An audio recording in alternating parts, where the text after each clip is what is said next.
میں نے جو متعدد مواقع سے آیات مبارکہ آپ کو سنائی کہ ہر جگہ پر چوٹی کی چیز صبر ہے، آخری چیز جو بیان ہوتی ہے وہ صبر ہے۔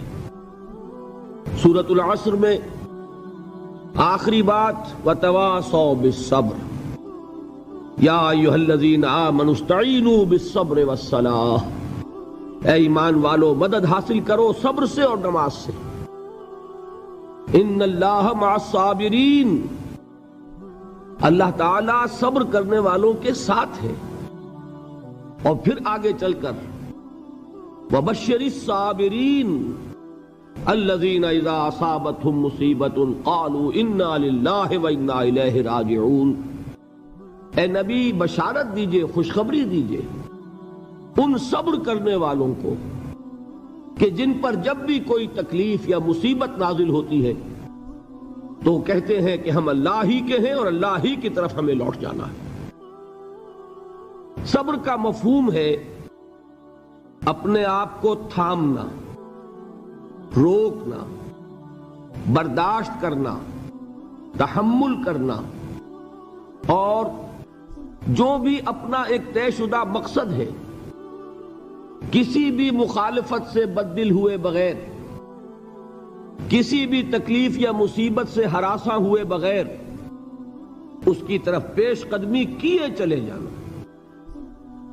بڑی سخت سردی پڑ رہی ہے، فجر کا وقت ہے، گرم پانی کا اہتمام نہیں ہے، اب اس وقت فجر کی نماز کے لیے اٹھنا، ٹھنڈا پانی اگر ہے تو وضو تو کرنا ہوگا، اس ٹھنڈے پانی سے وضو کرنا، اس وقت لحاف سے نکلنا ہی بہت مشکل، ٹھنڈے پانی سے وضو کرنا اور مصیبت۔ یہ جب تک انسان میں صبر کا مادہ نہ ہوگا ممکن ہی نہیں۔ اس کو کہیں گے صبر علی الطاعہ، اطاعت پر صبر کرنا۔ ناگواری محسوس ہو رہی ہے لیکن اس ناگواری کو برداشت کرتے ہوئے انسان اللہ کے حکم کے اوپر جمع رہے، اللہ کے حکم پر عمل کرے۔ یہ کیا ہے؟ یہ صبر ہے۔ اگر یہ صبر نہیں ہے تو ظاہر بات ہے کہ انسان اللہ کے اس حکم پر عمل نہیں کر سکے گا۔ صبر کا مادہ نہیں ہوگا تو آپ کام نہیں کر سکیں گے۔ اور اسی کا ایک دوسرا رخ ہے، جب آپ دعوت حق کے لیے کھڑے ہوں گے پہلا قدم کیا آتا ہے؟ استہزاء، تمسخر، مذاق اڑانا، جس کی میں مثال اب دینا چاہتا ہوں محمد الرسول اللہ صلی اللہ علیہ وسلم کی شخصیت سے۔ دیکھیے ہم کیا اور ہماری بساط کیا، ہم کیا مبلغ ہوں گے، کیا داعی ہوں گے، ہمارے اپنے دامن پر داغ ہوتے ہیں، لیکن یہ کہ محمد الرسول اللہ کے دامن پر کوئی داغ تھا؟ ان کو تو سارے مکے والے الصادق الامین کہتے تھے، نہایت محبوب شخصیت تھے، ان کے لیے تو جا صادق، جا الامین، یہ الفاظ سننے میں آتے تھے، آنکھوں کا تارا۔ لیکن جب آپ نے دعوت اب شروع کی، اب قرآن مجید میں دیکھیے کسی نے کہا مجنون ہو گئے، دماغ خراب ہو گیا، پاگل ہو گئے، اجی شاعر ہیں، کچھ شعر جوڑ لیتے ہیں ہم پر دھوس جماتے ہیں۔ کسی نے کہا ساحر ہے، کچھ جادو سیکھ لیا ہے۔ یہاں تک کہ ایسے بدبخت بھی پیدا ہوئے، قرآن میں ہے ساحر کذاب، سحر کرنے والا جادوگر نہایت جھوٹا۔ یہ الفاظ کہے جا رہے ہیں کس کی شان میں؟ محمد الرسول اللہ صلی اللہ علیہ وسلم۔ قرآن میں نقل کیا گیا یا ایھا الذی نزل علیہ الذکر انک لمجنون۔ کبھی آپ نے اس کا ترجمہ سوچا؟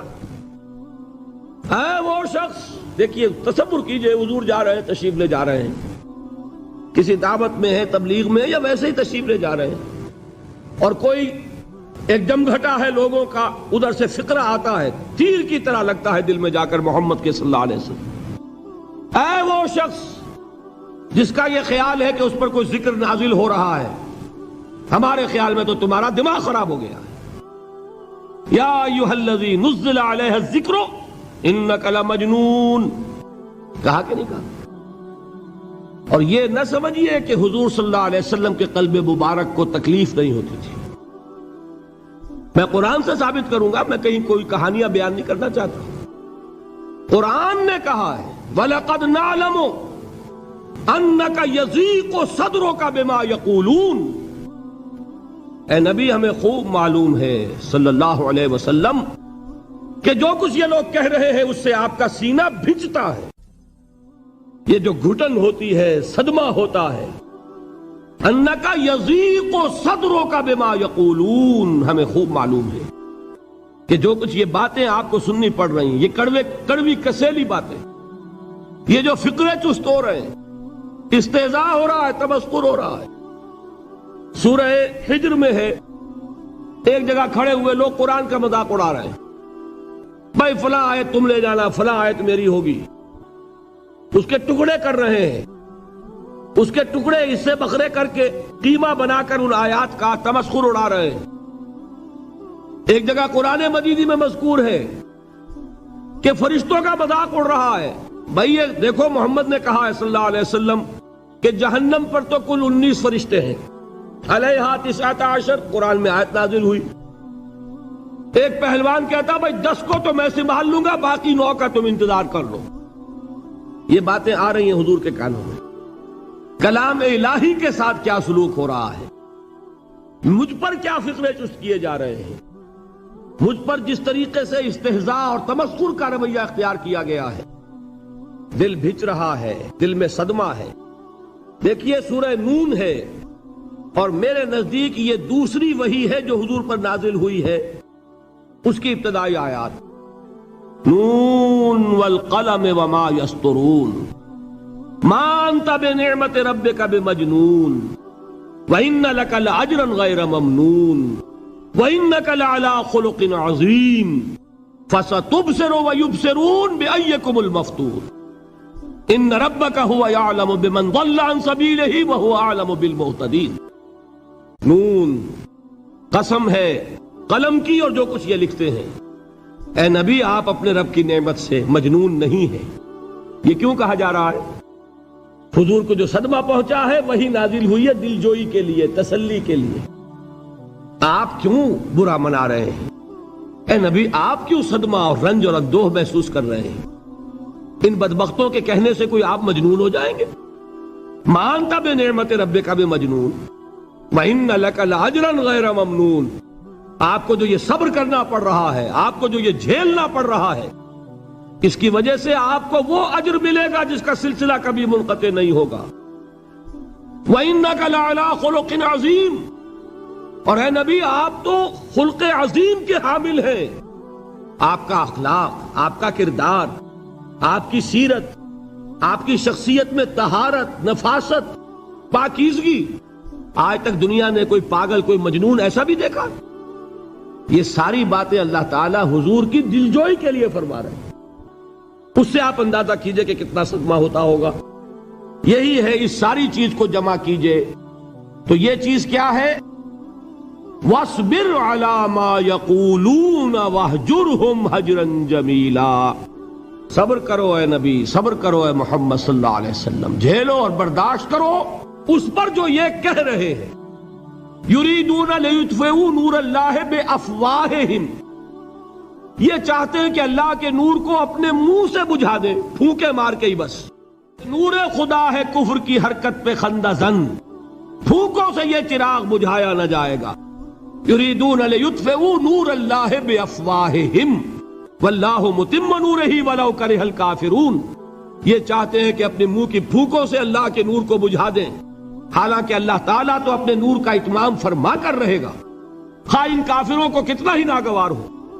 اس کی ترجمانی ہے نور خدا ہے کفر کی حرکت پہ خندہ زن، پھونکوں سے یہ چراغ بجھایا نہ جائے گا۔ یہی وجہ ہے، دیکھیے مکی صورتوں میں خود نبی اکرم صلی اللہ علیہ وسلم کو اتنے مختلف پیرایوں میں صبر کا حکم دیا گیا۔ کچھ مثالیں میں دے چکا ہوں، وَلِرَبِّكَ فَاصْبِرْ، اسی طریقے سے وَاصْبِرْ كَمَا صَبَرَ أُولُو الْعَزْمِ مِنَ الرُّسُلِ، اے نبی صبر کیجئے جیسے کہ صبر کیا ہمارے اولو العزم رسولوں نے۔ وَاصْبِرْ وَمَا صَبْرُكَ إِلَّا بِاللَّهِ، اے نبی صبر کیجئے اور آپ کا صبر تو اللہ ہی کے سہارے ہے۔ وَاصْبِرْ لِحُکْمِ رَبِّكَ، یہ سورہ نون جس کی ابتدائی آیات میں نے آپ کو سنائی، نون والقلم وما یسطرون ما انت بنعمت ربک بمجنون، اس کا اختتام کیا ہوتا ہے؟ وَاصْبِرْ لِحُکْمِ رَبِّكَ وَلَا تَكُنْ كَصَاحِبِ الْحُوتِ اِذْ نَادَىٰ وَهُوَ مَكْظُومٌ، اے نبی صبر کیجئے اپنے رب کے فیصلے کا، انتظار کیجئے اور اس مچھلی والے کے مانند نہ ہو جائیے۔ مچھلی والا کون؟ حضرت یونس علیہ السلام۔ مچھلی والے نے اپنے دینی حمیت اور غیرت جو تھی اس کی وجہ سے اللہ کے حکم کا انتظار نہیں کیا، اپنی قوم کو چھوڑ کر چل دیے۔ نبی کا، رسول کا یہ معاملہ ہوتا ہے، جیسے کہ آپ کو معلوم ہے کوئی افسر ہے کسی حکومت کا، وہ اپنی پلیس آف ڈیوٹی کو نہیں چھوڑ سکتا، he must stick to his place of duty. بڑے افسرز کے لیے تو یہ بہت بہت اہم بات ہے۔ تو اے رسول، جہاں آپ کو ہم نے تعینات کیا ہے آپ وہاں سے ہل نہیں سکتے کہ ذرا مخالفت ہوئی، لوگوں نے فقرے چست کیے اور آپ کہیں اور چل دیے، دفع ہوئیے، یہ بات نہیں سننا چاہتے میں کسی اور کو سناؤں گا، ہو سکتا ہے نا؟ ہم تو کرتے ہیں نا یہ، اس لیے کہ ہمیں تو اللہ نے کہیں تعینات تو نہیں کیا نا۔ اگر ایک جگہ کے لوگ بات نہیں سنتے، چلو بھائی ہم کہیں اور جائیں گے، وہاں بات سنائیں گے۔ لیکن رسول کا معاملہ ہوتا ہے جو اس کی پلیس آف اپوائنٹمنٹ ہے، he can not leave his place without the express permission of اللہ سبحانہ وتعالی۔ آپ نے یہ سنا ہوگا، سیرت کی تقاریر میں پڑھا ہوگا کہ مدینے کی طرف ہجرت کی اجازت حضور نے تمام صحابہ کو دے دی، خود منتظر رہے جب تک کہ اللہ کی طرف سے اجازت نہیں آ گئی۔ حضرت ابوبکر پوچھتے رہتے تھے حضور اجازت آ گئی کہ نہیں؟ نہیں ابھی نہیں آئی۔ حضور اذن آ گیا؟ نہیں آیا، ابھی نہیں آیا۔ حبشہ کی طرف سب کو بھیج دیا، اجازت دے دی جو جانا چاہے چلا جائے۔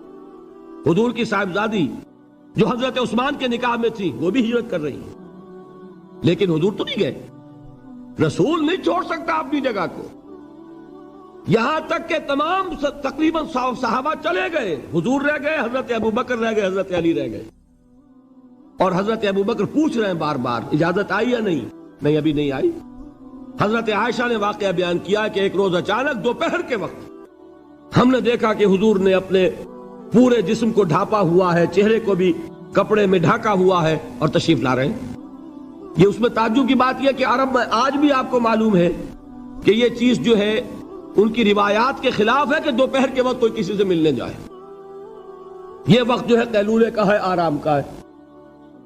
تو این ٹھیک دوپہر کے وقت تشریف لائے حضور، آپ نے آ کے حضرت ابوبکر سے فرمایا کہ اجازت آ گئی ہے۔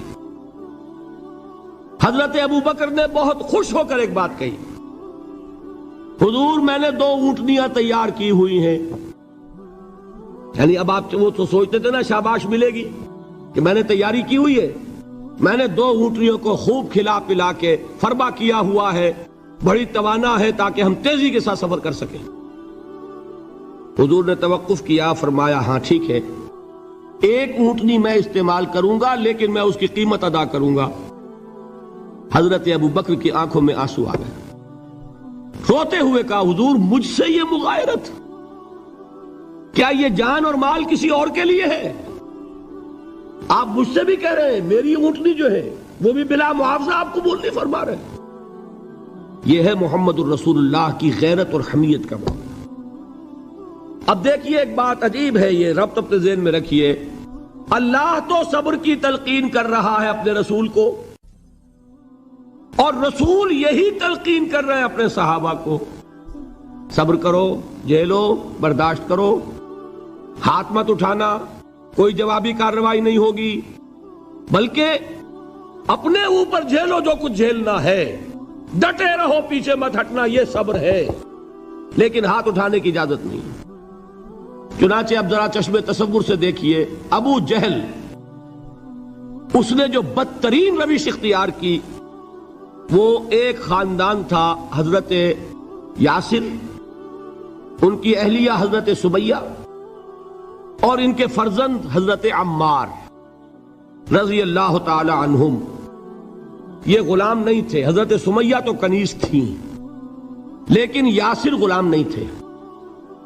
ان کی کہانی یہ ہے، واقعہ یہ ہے کہ یہ بہت نیک آدمی تھے یاسر، یمن کے باشندے، انہیں کو خواب میں بشارت ہوئی کہ نبی کا ظہور ہونے والا ہے مکے میں، جاؤ شاید ان کے قدموں تک پہنچ جاؤ۔ یہ یمن سے ترک وطن کر کے مکے آ گئے۔ ابو جہل کا ایک چچا تھا، بہت شریف النفس انسان، اس کے ساتھ معاہدہ کیا حلیف بن کر، اور وہ مکے میں رہنے لگے۔ اس لیے کہ یہ نوٹ کر لیجئے، مکہ اس وقت ایک قبیلے کا شہر تھا، صرف قریش۔ یا قرشی رہ سکتا تھا وہاں، یا قرشی کا حلیف، کہ اگر تو کسی قرشی نے آپ کو امان دی ہوئی ہے تو آپ رہ سکتے ہیں مکے میں، ورنہ نہیں۔ یا تیسرے قرشی کا غلام، غلام تو ملکیت ہی ہے اس کی، جیسے بھیڑ بکری ہے کسی قرشی کی، اسی طرح اس کے غلام ہے۔ یہ تین کیٹیگریز تھی انسانوں کی مکے میں۔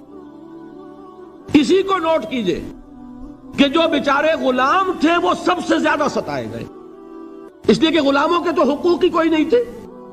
بلال غلام تھے، ابو فقی غلام تھے، زنیرہ ایک کنیز تھی، ان کو جو ماریں پڑی ہیں اس کا آپ کو معلوم ہے۔ حضرت بلال کے ساتھ جو کچھ امیہ ابن خلف نے کیا، کہ جس طریقے سے کہ حیوانوں کی لاشیں جو ہے کھینچ کر گھسیٹ کر لے جائی جاتی ہیں، ان کی گردن میں رسی ڈال کر گھسیٹتے، اسی طریقے سے حضرت بلال کے گردن میں رسی ڈال کر ٹھیک دوپہر کے وقت مکے کی سنگلاخ گلیوں کے اندر گھسیٹا جاتا تھا۔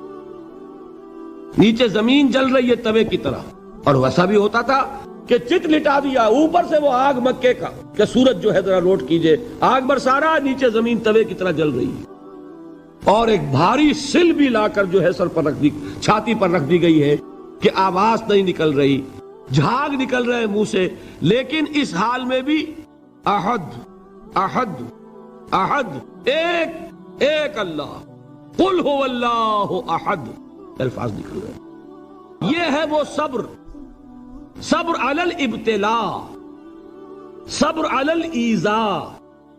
یہ ابتلاء اور ایذاء پر صبر ہے، جھیلو برداشت کرو، اس توحید پر قائم رہو، محمد کی رسالت کے اقرار کرتے رہو صلی اللہ علیہ وسلم، لیکن ہاتھ نہیں اٹھانا۔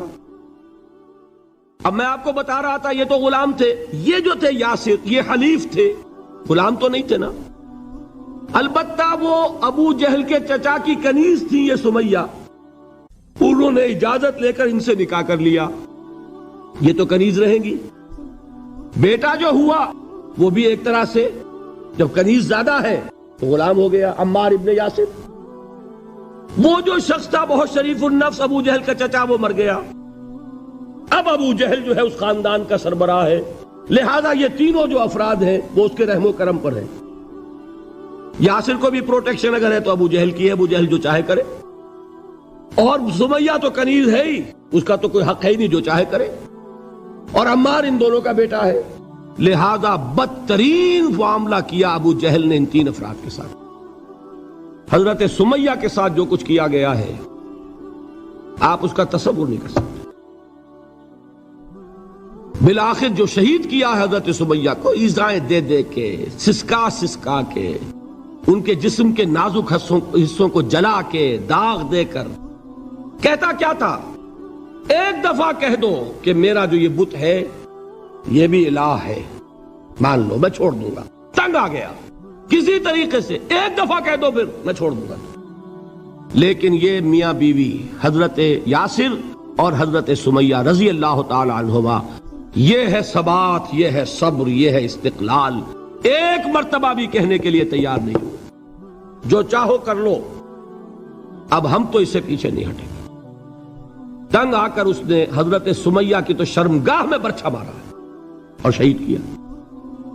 حضرت یاسر کے بارے میں ایک روایت یہ ہے، ستا ستا کے، تنگ کر کر کے، آخر کار جو ختم کیا، انہیں شہید کیا کس طرح، 4 سانڈ اونٹ جوان، ان سے رسے باندھے، ایک رسے سے ایک بازو باندھا، دوسرے سے دوسرا بازو باندھا، تیسرے سے ایک ٹانگ باندھی، چوتھے سے دوسری ٹانگ باندھی، اور چاروں کو دوڑایا ہے کہ جسم کے پرخچے اڑ گئے۔ اس وقت سامنے سے حضور گزرتے تھے جبکہ آل یاسر کے ساتھ یہ معاملہ ہو رہا ہے، کیا فرماتے تھے، اصبروا یا آل یاسر فإن موعدکم الجنہ، اے یاسر کے گھر والوں صبر کرو، جھیلو، اس لیے کہ تمہارے وعدے کی جگہ جنت ہے۔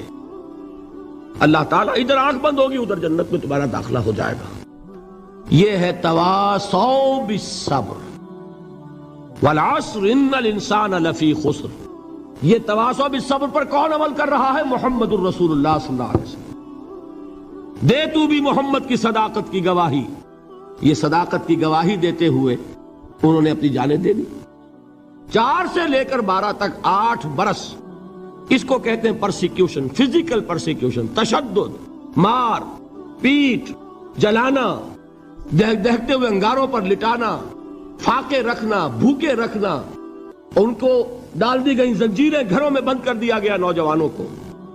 حضرت عثمان کو چچا نے ان کے ایک چٹائی کے اندر لپیٹا اور دھونی دے دی، دم گھٹ رہا ہے، جان نکل رہی ہے۔ حضرت مصعب بن عمیر رضی اللہ تعالی عنہ، وہ نوجوان 200 درہم کا جوڑا ان کا سل کر آتا تھا شام سے تیار ہو کر، لباس معطر ہوتا تھا، جدھر سے نکل گیا پوری گلی جو ہے وہ معطر ہو گئی، انگلیاں اٹھ رہی ہیں، وہ جا رہا ہے مصعب، یہ خوشبو اس کی ہے۔ اس مصعب کے ساتھ کیا سلوک کیا؟ باپ تو مر چکا تھا، ماں نے پالا تھا، دولت بہت چھوڑ کر گیا تھا باپ، لہذا ماں نے بڑے ناز و نام میں پالا، بڑے لاڈ پیار میں، 200 درہم کا جوڑا تیار ہو رہا ہے۔ لیکن یہ کہ آپ کو معلوم ہے عرب کے اس معاشرے میں عورت کی کوئی حیثیت نہیں تھی، ماں کا اختیار نہیں تھا، چچا تھا آپ سربراہ خاندان کا۔ چچا نے کہا مصعب، اگر تم نے اپنے باپ کا دین چھوڑ دیا ہے تو باپ کی دولت پر بھی تمہارا کوئی حق نہیں ہے، نکل جاؤ گھر سے۔ اس نے یہ سوچا تھا کہ مصعب کے ہوش ٹھکانے آ جائیں گے، دن میں تارے نظر آ جائیں گے، ناز و نام میں پلا ہوا، گھر سے نکل کے جائے گا کہاں؟ یہ سارا نشہ جو ہے توحید کا یہ حیران ہو جائے گا۔ حضرت مصعب کا جواب بالکل برعکس تھا، اچھا ٹھیک ہے چچا جان، میں گھر چھوڑتا ہوں۔ وہی بات جو کبھی کہی تھی ابراہیم نے، باپ نے کیا کہا تھا؟ واجرنی ملیہ، جاؤ چلے جاؤ، دفع ہو جاؤ میری نگاہوں سے۔ حضرت ابراہیم نے کیا جواب دیا تھا؟ سلام علیک ساستغفر لک ربی انہ کان بی حفیہ۔ اچھا ابا جان، آپ کا حکم یہی ہے تو میں چلتا ہوں، آپ پر سلامتی ہو، میرا رب مجھ پر بڑا مہربان ہے، میں اس سے آپ کے لیے استغفار کروں گا، چل دیے۔ یہی جو ہے حضرت ابراہیمی کی نسل ہے نا قریش۔ آج ابراہیم کے ایک بیٹے کے ساتھ وہی معاملہ ہو رہا ہے، مصعب کے ساتھ، اور مصعب چلنے کے لیے تیار ہو گئے۔ چچا نے سوچا، میں سمجھتا تھا کہ ہوش ٹھکانے آ جائیں گے، یہ تو تیار ہو گیا نکلنے کے لیے۔ غصے میں آ کے اگلی بات کہی، یہ کپڑے جو پہنے ہوئے تم نے یہ بھی اسی مشرک باپ کی کمائی کے ہیں، اتارو ان کو۔ وہیں کپڑے اتارے، مادر زاد برہنہ گھر سے نکالے گئے۔ ماں کے پاس پہنچے، ماں نے آنکھوں پر ہاتھ رکھے، مصعب کیا ہوا؟ ماں سے کہتے ہیں کہ ماں میں موحد ہو گیا، اور وہاں سے گئے، پھر حضور کی خدمت میں کپڑے کہیں سے مانگے ہوں گے۔ یہ مصعب ہیں 200 درہم کا جوڑا پہننے والے۔ جب حضور پر مدینے کے 12 افراد ایمان لائے تھے، بیعت عقبہ اولیٰ ہوئی، انہوں نے کہا کہ حضور ہمیں کوئی شخص اپنا ایسا شاگرد دیجئے جو ہمیں قرآن پڑھا سکے۔ حضور نے حکم دیا مصعب جاؤ، اب مدینے جاؤ، یثرب جاؤ، یثرب والوں کو قرآن پڑھاؤ، انہیں تبلیغ کرو۔ مصعب گئے ہیں وہاں، 1 سال کی کمائی 75 افراد لا کر حضور کے جھولی میں اگلے سال ڈال دیے کہ حضور یہ میری 1 سال کی کمائی ہے، 72 مرد 3 عورتیں۔ بہرحال وہ مصعب بن عمیر ہیں جو غزوہ احد میں شہید ہوئے، اور جب شہید ہوئے تو ان کے جسم پر صرف ایک چادر تھی۔ یہی چیزیں ہیں اصل میں کہ جو ہمارے دلوں کو منور کرنے والی ہیں نور ایمان سے۔ وہ علم بردار تھے غزوہ احد میں، جھنڈا مسلمانوں کا ان کے پاس تھا۔ ایک ہاتھ پر ایک شانے پر وار پڑا، ہاتھ کٹ گیا، دوسرے سے تھاما، دوسرے پہ کٹ گیا، اب دونوں حصوں کے بچے ہوئے ٹکڑوں سے جھنڈے کو تھاما، گرنے نہیں دیا، یہاں تک کہ شہید ہو گئے۔ گرے ہیں تو جھنڈا گرا ہے۔ شکل میں حضور سے بہت مشابہ تھے، خبر اڑ گئی کہ محمد شہید ہو گئے صلی اللہ علیہ وسلم۔ یہ مصعب بن عمیر کا واقعہ ہے۔ جب ان کو اب دفن کرنے کا وقت آیا، اور شہید کے لیے کفن جو ہے اس کا وہی لباس ہوتا ہے جو شہادت کے وقت ہو، حضور کے سامنے ایک پرابلم پیش کیا گیا۔ حضور، مصعب کے جسم پر تو ایک چادر تھی، اور وہ چادر بھی اتنی چھوٹی ہے، یعنی 2 گز کی چادر بھی نہیں ہے، اس سے اگر سر ڈھانپتے ہیں مصحف کا تو پیر کھل جاتے ہیں، پیر ڈھانپتے ہیں تو سر کھلتا ہے، کیا کریں؟ حضور نے فرمایا سر ڈھانپ دو چادر سے اور پیروں پر گھاس ڈال دو۔ یہ آخری لباس ہے جو محمد کے اس دیوانے کو اس دنیا سے رخصت ہوتے ہوئے ملا ہے، جس کا 200 درہم کا جوڑا چلتا تھا۔ یہ ہے صبر۔ برداشت کیا کہ نہیں کیا؟ یہ خباب بن الارت پیشے کے لحاظ سے لوہار تھے۔ سوچئے ایک زندہ انسان کو دہتے ہوئے انگاروں پر لٹایا جا رہا ہے، ان انگاروں سے کھال جلی، کمر کی چربی پگھلی، اس پگھلنے والی چربی سے وہ انگارے ٹھنڈے پڑے۔ یہ سب کچھ جھیل رہا ایک شخص۔ سوچنے والوں نے سوچا نہیں ہوگا کیا جرم تھا ان کا، تو بڑا شریف آدمی ہے، بہت اچھا کاریگر ہے، وقت پر کام دیتا ہے، مناسب اجرت لیتا ہے، یہ کیا ہوا؟ یہ کوئی جرم نہیں، جرم صرف ایک ہے، ایک اللہ کو مانتا ہے اور محمد کے دامن سے وابستہ ہے صلی اللہ علیہ وسلم۔ فاستعینوا بالصبر والصلاۃ، مدد حاصل کرو کس سے؟ صبر سے اور نماز سے۔ ان اللہ مع الصابرین، جان لو کہ اللہ تعالیٰ صبر کرنے والوں کے ساتھ ہے۔ وَلَا تَقُولُوا لِمَنْ يُقْتَلُ فِي سَبِيلِ اللَّهِ أَمْوَاتٌ، اور ہرگز نہ کہو اسے جو اللہ کی راہ میں قتل ہو جائے کہ وہ مردہ ہے۔ بل احیاء ولکن لا تشعرون، نہیں، وہ زندہ ہے لیکن تمہیں ان کا شعور نہیں ہے۔ اور سنیے اب یہ آیت اہم ترین ہے صبر کے موضوع پر۔ وَلَنَبْلُوَنَّكُمْ بِشَيْءٍ مِّنَ الْخَوْفِ وَالْجُوعِ وَنَقْصٍ مِّنَ الْأَمْوَالِ وَالْأَنفُسِ وَالثَّمَرَاتِ وَبَشِّرِ الصَّابِرِينَ، اور دیکھو ہم تمہیں آزمائیں گے۔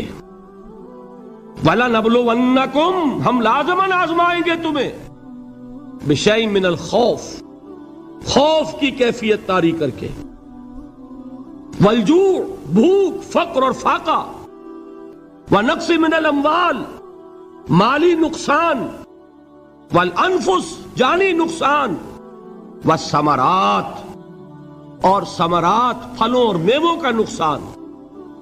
میرے نزدیک یہاں پر ثمرات کا مفہوم ایک اور بھی ہے۔ ایک تو صاف تھا کھجور کی فصل تیار ہے، غزوہ تبوک جانے کا حکم مل گیا، کون اتارے گا؟ اور کھجور وقت پر اتری نہیں، برباد ہو جائے گی۔ یہ ہو رہا ہے نا میووں کا نقصان۔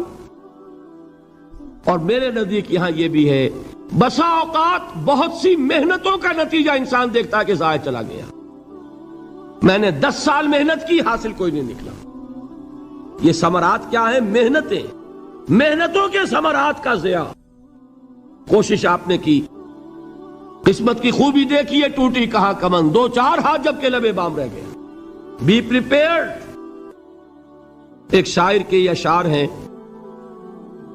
یہ فصل امیدوں کی ہمدم، اس بار بھی غارت جائے گی، سب محنت صبحوں شاموں کی اب کے بھی اکارت جائے گی۔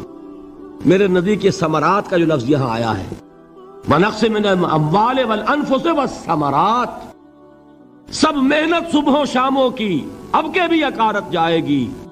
دھرتی کے کونوں کھدروں میں پھر اپنے لہو کی کھاد بھرو، پھر مٹی سینچو اشکوں سے، پھر اگلی رت کی فکر کرو، پھر اگلی رت کی فکر کرو، جب پھر ایک بار اجڑنا ہے۔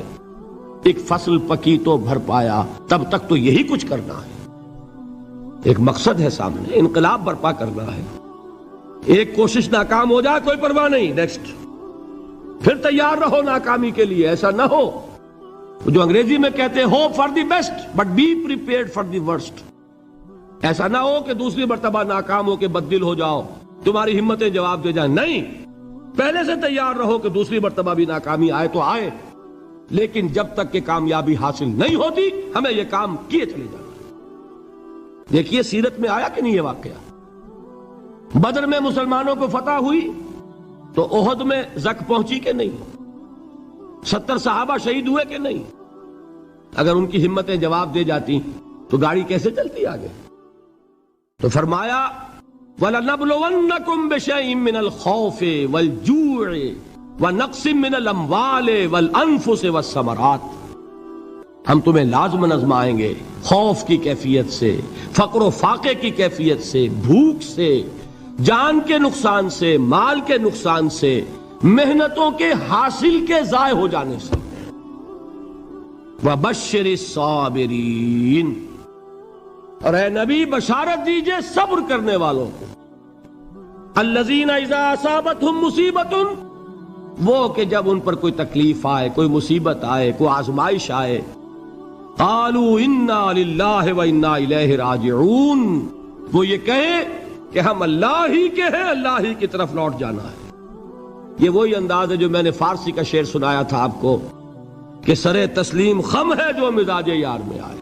وہ ہمارا مولا ہے، ہمارا آقا ہے، اگر اسے یہی منظور ہے تو ہمیں بھی یہی منظور ہے۔ میں نے تسلیم و رضا کی بات کی تھی نا، آپ کو کچھ شعر سنائے تھے، ایک شعر اور سنیے، اور یہ کس کا ہے؟ محمد علی جوہر کا۔ ایک مرتبہ جیل گئے، ان کی ایک بیٹی جوان بیمار ہوئی، فوت ہو گئی، باہر چھوڑا انگریز نے، جاؤ بھائی دفن کر دو بیٹی کو۔ دوسری مرتبہ جیل گئے، دوسری جوان بیٹی اسی مرض میں مبتلا ہوئی۔ اب یہ جیل میں ہے، خبر پہنچی کہ دوسری بیٹی کے اوپر بھی اسی مرض کا حملہ ہوا ہے۔ ایک نظم لکھی ہے جس کا آخری شعر یہ ہے، تیری صحت ہمیں منظور ہے لیکن اس کو نہیں منظور تو پھر ہم کو بھی منظور نہیں۔ یہ ہے، جب تک یہ کیفیت نہ ہو اس میدان میں آدمی ثابت قدم نہیں رہ سکتا کہ میرے رب کو اگر یہ منظور ہے تو یہی مجھے منظور ہے، اور تیری صحت ہمیں چاہیے تو ضرور، لیکن ہمارے رب کو منظور نہیں تو ہمیں بھی منظور ہے۔ راضی برضائے رب۔ وَبَشِّرِ الصَّابِرِينَ الَّذِينَ إِذَا أَصَابَتْهُمْ مُصِيبَةٌ قَالُوا إِنَّا لِلَّهِ وَإِنَّا إِلَيْهِ رَاجِعُونَ۔ نہ شود نصیب دشمن کے شود ہلاک تیغت، سرے دوستہ سلامت کے تو خنجر آزمائی۔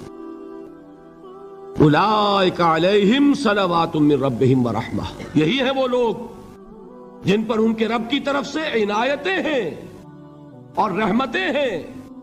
وَأُولَئِكَ هُمُ الْمُهْتَدُونَ، اور یہی ہیں وہ لوگ جو کامیاب ہونے والے ہیں، ہدایت پانے والے، ہدایت یافتہ۔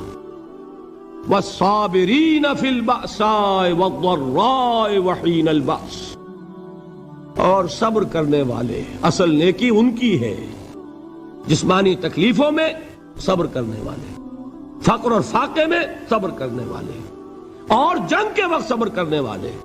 اولئک الذین صدقوا واولئک هم المتقون، یہ ہیں وہ لوگ جو صبر کرنے والے ہیں، یہ ہیں جو سچے ہیں، جو اپنے دعوے میں نیکی کے اور ایمان کے صادق ہیں، اور یہی وہ لوگ ہیں جو متقی۔ اللہ تعالیٰ نے کیسے کیسے مسلمانوں سے کہا، مسلمانوں تمہیں زک پہنچی ہے تو انہیں بھی تو پہنچی تھی، ان کے 70 نہیں مارے گئے تھے بدر میں، ان کے حوصلے جو ہیں وہ تو پست نہیں ہوئے، وہ اگلے سال آ گئے تم پر چڑھائی کر کے۔ تم کیوں اتنا برا مان رہے ہو؟ تمہارے دل اتنے زخمی کیوں ہو گئے؟ تمہیں تکلیف پہنچتی ہے تو انہیں بھی پہنچتی ہے۔ اپنی غیرت جو ہے ہمیں ذرا اس کا جائزہ لینا چاہیے۔ لوگ باطل نظریات کے لیے کتنی قربانیاں دے رہے ہیں، لوگ باطل چیزوں کے فروغ کے لیے کتنی محنتیں کر رہے ہیں۔ جیسا کہ میں نے ابھی کہا تھا، اسی غیرت کو چیلنج کرنے کے لیے، ذرا آپ کی حمیت دینی کو جوش دلانے کے لیے، قادیانی نوجوان کتنی تعداد میں اپنے آپ کو دین کے لیے وقف کرتا ہے، اور آپ کتنے نوجوان ہیں جو اپنے آپ کو دین کے لیے وقف کر دیں، اور ہوں وہ کھاتے پیتے گھرانوں کے لوگ۔ یہ نہیں ہے کہ اگر کوئی اور کام نہیں کر سکتا تو پھر یہ ہے کہ وہ دین کے کام میں لگ جائے۔ باصلاحیت لوگ، کھاتے پیتے لوگ، ذہنی استعداد رکھنے والے لوگ، اونچے گھرانوں کے لوگ، وہ وقف کریں اپنے آپ کو دین کے لیے۔ اس کے بغیر کیسے باہر آ جائے گی، کیسے رونق آ جائے گی؟ تو دنیا میں باطل نظریات والے جو ہیں، یہ بات کہی گئی ہے، مسلمانوں تم اگر توحید کے لیے لڑ رہے ہو، دیکھتے نہیں ابو جہل کو، اس نے گردن کٹوائی ہے شرک کے لیے، شرک کے لیے گردن کٹوائے، اور تم توحید کے لیے گردن کٹوانے کو تیار نہ ہو۔ اس نے گردن کٹوائی کہ نہیں کٹوائی؟ اور کس طرح کٹوائی ہے؟ کیونکہ بڑا متکبر قسم کا، فرعون قسم کا شخص تھا، جب گردن کاٹنے لگے تو کہتا ہے ذرا نیچے سے کاٹنا تاکہ جب تم نیزے کے اوپر چڑھاؤ میرے سر کو تو اونچا نظر آئے، معلوم ہو سردار کا سر ہے۔ وہ بدبخت مرتے ہوئے بھی جو اس کی یہ کیفیت تھی نا، اس کو ذہن میں رکھیے۔ تو یہ اس لوگوں نے قربانیاں دی، جانیں دی، تو فرمایا اگر تم ان سے زیادہ قربانی نہیں دو گے، یہ نوٹ کر لیجئے اس کو، مجرد اگر حق کو غالب کرنا اللہ کے ذمے ہو تو آنے واحد میں غالب کر دے گا، تمہیں تکلیف ہی دینے کی ضرورت نہیں۔ سمجھ رہے؟ کیا اللہ کے مقابلے میں کوئی باطل کی طاقت ٹھہر سکتی ہے؟ یہ تمہارے ایمان کا امتحان ہے، یہ تمہارے خلوص کی آزمائش ہے، یہ تمہارے امتحان کا ثبوت درکار ہے کہ اللہ تعالیٰ دیکھنا چاہتا ہے تم اس کے لیے اپنی جانیں قربان کرنے کو تیار ہو کہ نہیں، تم اس کے لیے تن من دھن لگانے کو تیار ہو کہ نہیں۔ اور یہ جان لو کہ اگر کفار اور مشرکین اور ملحدین اور باطل نظریات والے وہ جو کچھ قربانیاں اپنے باطل نظریات کے لیے دے رہے ہیں، ان سے زیادہ اگر تم نہیں دو گے تو حق غالب نہیں ہوگا۔ انہوں نے جو صبر کیا ہے اپنے باطل نظریات پر، اگر تم اس سے زیادہ صبر کا ثبوت نہیں دو گے اپنے اس حق پر تو حق غالب نہیں ہوگا۔ اس لیے فرمایا یا ایھا الذین آمنوا اصبروا وصابروا، نہ صرف یہ کہ صبر کرو بلکہ صبر میں اپنے دشمنوں سے آگے نکلو، ان کے صبر سے بڑھ کر صبر کرو۔ ورابطوا، مرابطہ کہتے ہیں چوکس رہنا، ہوشیار، پہرا دو، ایسا نہ ہو کہ دشمن جو ہے غفلت میں تمہارے اوپر کوئی حملہ جو ہے کر بیٹھے۔ واتقوا اللہ، اور اللہ کا تقوی اختیار کرو، لعلکم تفلحون، تاکہ تم فلاح پاؤ۔ یہ ہے حضرات تواصوا بالصبر۔